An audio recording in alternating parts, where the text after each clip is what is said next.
All right, former President Obama raising eyebrows when he suggested that today's booming economy is the result of his administration, not President Trump's. So what do traditionally liberal colleges like Michigan State universities think? What are your thoughts on that comment?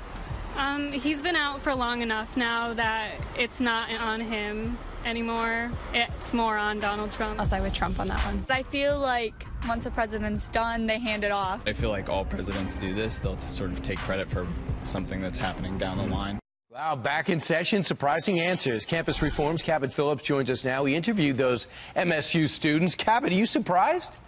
I'm not surprised to a certain extent. I think a lot of young people are looking at what's coming at them from class. They're looking at what's from the media about how President Trump's election is going to mean the end of the world. It's going to mean Armageddon. Millions of people will die. And they're realizing that rhetoric is not actually matching up with results. A lot of young people are seeing that this economy right now under President Trump's leadership has more opportunity. If you are a young person getting out into the workforce, this is the best possible time for you in our nation's history, arguably. And so I think a lot of people are realizing, wait a second, everyone keeps telling me that things are going to go horrible under President Trump, and they're actually going pretty well. And so I think that young people are starting to a certain extent to be able to separate results from rhetoric. Kind of interesting because they're just coming off the summer where traditionally you might have been talking to your parents and you get a sense of how money is at home. You also ask them about Trump, how he's doing. Let's listen. I think when you're in the role as President of the United States, you're supposed to bring people together, not polarize them. And the way he goes about conducting his business, I don't agree with. But overall, I think he's going to do some good things. I think he should stay off Twitter. Glad to see that he's trying to bring stuff in-house and make it healthier in the long term. So, somewhat mixed, correct?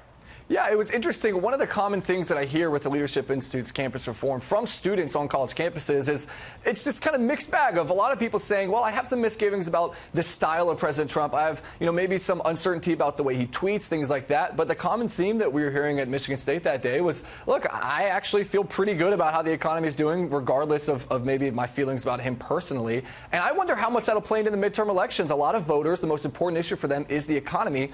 And how many people may say, well, I don't like President Trump personally, but when it comes down to the economy, I think a lot of voters aren't going to want to mix up the way things are going, and they're going to be willing to continue to have Republican policies and President Trump's leading the economy. And I think that will play into the midterms as well. And on some level, they're worried about war, going to war. It would affect their generation and what's going on. And so far, the president is not looking to take anybody on directly. ISIS is gone. North Korea is being addressed. And Syria also seems to be in a standstill. Thanks a lot. Cabot Phillips, interesting results. Absolutely. Thanks so much. All right, some hope on college campuses, perhaps.